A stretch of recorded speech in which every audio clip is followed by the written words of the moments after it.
नमस्कार, स्वागत है आपका मेरे इस चैनल कथा और कहानियाँ में। पाप मोचनी एकादशी व्रत आने वाली है, तो मैंने सोचा क्यों ना इससे जुड़ी एक दिलचस्प कथा आपको सुनाई जाए।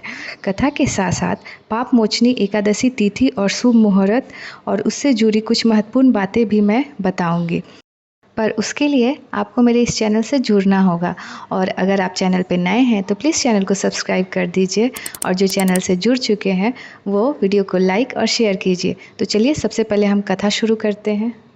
धर्मराज युधिष्ठिर बोले, हे जनार्दन, चैत्र मास के कृष्ण पक्ष की एकादशी का नाम क्या है तथा उसकी विधि क्या है? कृपया करके आप मुझे बताएं। श्री भगवान बोले, हे राजन, चैत्र मास के कृष्ण पक्ष की एकादशी का नाम पाप मोचनी एकादशी है। इस व्रत के प्रभाव से मनुष्य के सभी पापों का नाश होता है। यह सभी व्रतों में उत्तम व्रत है। इस पाप मोचनी एकादशी का महत्व के श्रवण व पठन से समस्त पाप का नाश होता है।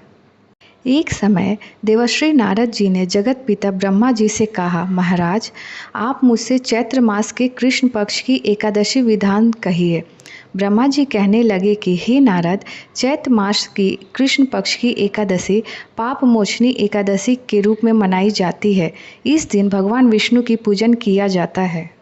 इसकी कथा के अनुसार प्राचीन समय में चित्ररथ नामक एक रमणीक वन था। इस वन में देवराज इंद्र गंधर्व कन्याओं तथा देवताओं सहित स्वच्छंद विहार करते थे। एक बार मेधावी नामक ऋषि भी वहाँ पर तपस्या कर रहे थे। वे ऋषि शिव उपासक तथा अप्सराएं शिव द्रोहिणी अंगद दासी अनुचरी थी। एक बार कामदेव ने मुनि का तप भंग करने के लिए उनके पास मंजू घोषा नामक अप्सरा को भेजा।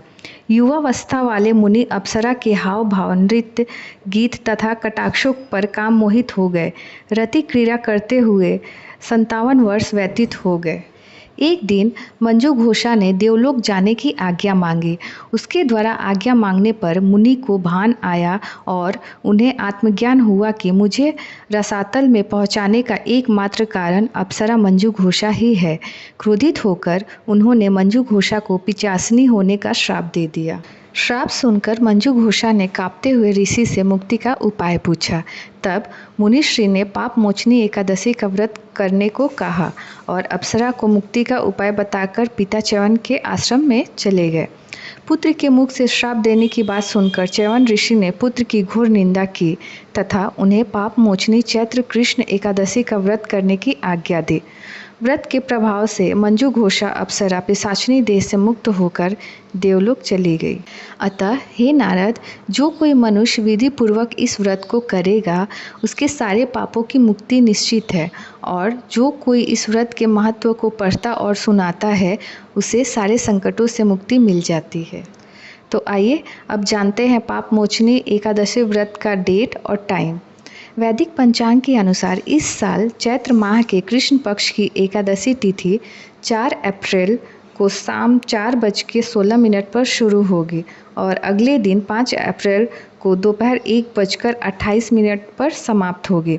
उदया तिथि के अनुसार पाप मोचनी एकादशी का व्रत 5 अप्रैल 2024 को रखा जाएगा।